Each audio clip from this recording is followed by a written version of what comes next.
So அந்த divine consciousness வந்து யாருக்கு ஹெல்ப் பண்ணோம்னாக்கா தனக்கு தானே ஹெல்ப் பண்ணிக்கிறவங்களுக்கு தான் அந்த டிவைன் கான்ஷியஸ்னஸ் ஹெல்ப் பண்ணும். நீங்க என்ன ரேடியேட் பண்றீங்க, நீங்க என்ன திங்க் பண்றீங்க, நீங்க என்ன பேசுறீங்க, நீங்க எப்படி நடந்துக்கிறீங்க, அதை தான் நீங்க மீண்டும் மீண்டும் அட்ராக்ட் பண்ணுங்க.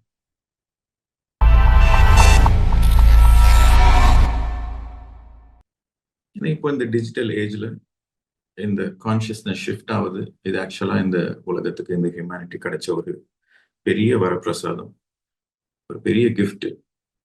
ஏன்னா மாஸ் லெவல்ல இந்த ஹோல் ஹியூமனிட்டியோட கான்ஷியஸ்னஸ் அப்லிஃப்ட் பண்ணணுன்றதுக்காக இந்த ஸ்பிரிச்சுவல் டோர்ஸ் ஓபன் பண்ணிட்டாங்க எல்லாம். ஓகே, யாருக்கெல்லாம் இன்ட்ரெஸ்ட் இருக்கோ அவங்களுக்கு எல்லாமே வந்து பிசிக்கல் மாஸ்டர்ஸ் மட்டும் இல்லாம இன்விசிபிள் மாஸ்டர்ஸ் கூட சின்சியரா இருக்கிறவங்களுக்கு கைட் பண்றதுக்கு அவங்க ரெடியாங்க. ஸோ இந்த இன்விசிபிள் மாஸ்டர்ஸ் யாரு, அவங்கன்னா ஒரு எப்படி இருப்பாங்க, ரொம்ப ஸ்பெஷலா அவங்க அப்படின்னா, அந்த இன்விசிபிள் மாஸ்டர்ஸ்ன்றது உங்களோட ஹையர் செல்ஃப் நினைச்சுக்கோங்க. ஓகே, உங்களோட ஓன் ஸ்பிரிட் கைட்ஸ் தான், உங்களோட ஓன் ஹையர் செல்ஃப் தான். இங்கிலீஷ்ல ஒரு ஸ்டேட்மெண்ட் இருக்கு, God helps the people who help themselves. God helps the people who help themselves. இந்த கடவுள்ன்றவங்க ஒரு உருவம் கிடையாது, ஒரு பர்சனாலிட்டி கிடையாது, அது ஒரு டிவைன் எனர்ஜி, அது ஒரு கான்சியஸ்னஸ். இந்த கடவுள்ன்றது it's divinity, it's all that is.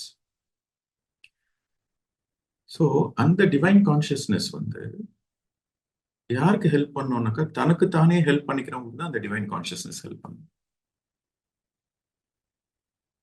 இது வேற விதமா சொல்லணும்னா, இந்த மாடர்ன் ஏஜ்ல, இந்த நியூ ஏஜ் ஸ்பிரிச்சுவாலிட்டியில லா ஆஃப் அட்ராக்ஷன் அப்படின்ற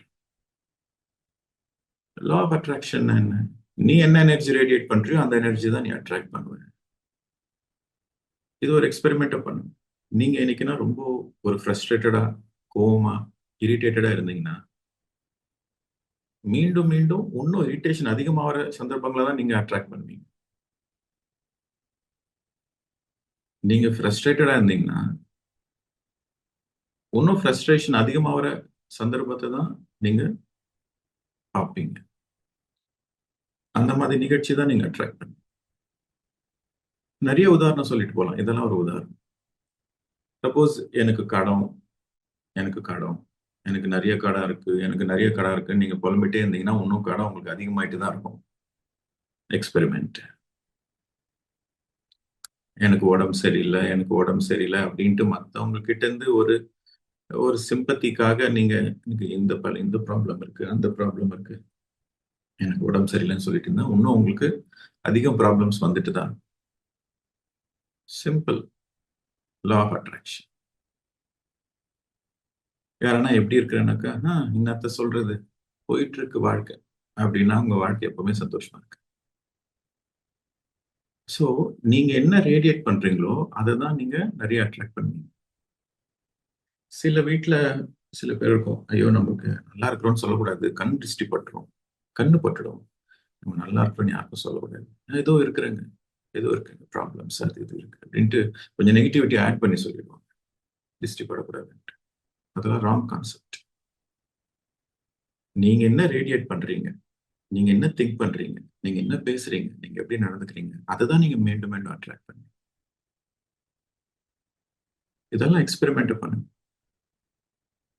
நீங்க வந்து ஒரு நம்பிக்கை, ஒரு ட்ரஸ்ட், அந்த எனர்ஜி நீங்க ரேடியேட் பண்றப்போ உங்களுக்கு வந்து உள்ளுக்குள்ள அந்த எனர்ஜி தான் இன்னும் ஸ்ட்ராங் ஆகும்.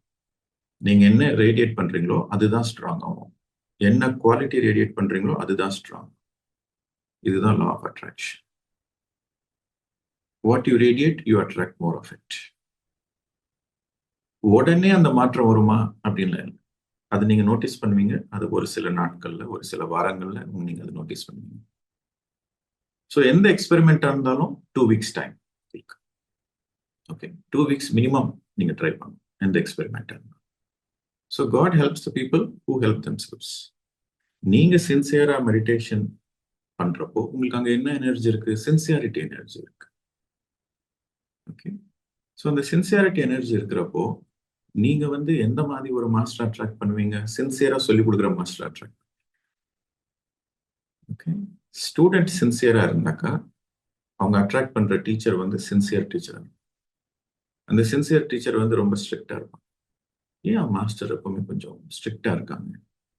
சின்ன தப்பு பண்ணாலும் நல்லா திட்டுறாங்களே. அந்த மாதிரி திட்டுற மாஸ்டர் உங்களுக்கு கிடைச்சதுக்கு நீங்க கொடுத்து வச்சிருக்கணும். சின்சியரா இருக்கிற மாஸ்டர் தான் ஸ்ட்ரிக்டா இருப்பாங்க. அரைக்குறையா இருக்கிறவங்க வந்து அப்படியே பூசி மூட விட்டுருப்பாங்க. சின்சியரா இருக்கிறவங்க தான் வெட்டு 1 துண்டு 2. இவர் இடியட்னா இவர் இடியட். அவ்வளவு.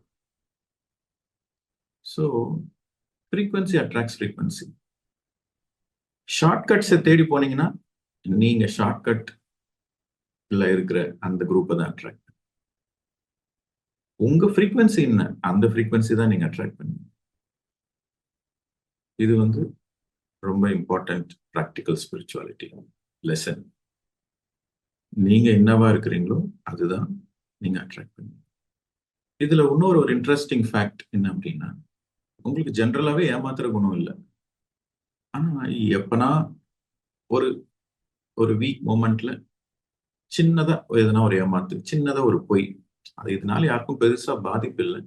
பட் இருந்தாலும் ஒரு சின்னதா உங்களுக்கு தெரியாம ஒரு பொய் சொல்றீங்க, லைட்டா ஒரு ஏமாத்து, ஹார்ம்லெஸ். பட் அந்த 1% 2% இருக்குன்னு வச்சுக்கோங்க. இந்த லா ஆஃப் அட்ராக்ஷன் படி அந்த 98% சீட்டிங் பண்றவங்க நீங்க அட்ராக்ட். ஸோ உங்களுக்கு வந்து 1% 2% தான் அந்த சீட்டிங் பண்ற குணம் இருக்கு. 98% உங்களுக்கு வந்து ரொம்ப நேர்மையா இருக்கு. ஆனா அந்த 2% இருக்குல்ல அந்த எனர்ஜி, அந்த 2% எனர்ஜி வந்து 90% எனர்ஜி அட்ராக்ட் பண்ணும். நான் ஏன் இந்த மாதிரி ஆட்களை அட்ராக்ட் பண்றேன்? எனக்குள்ள அந்த எனர்ஜி இல்லைன்னா இருக்கு, 1 or 2% இருக்கு.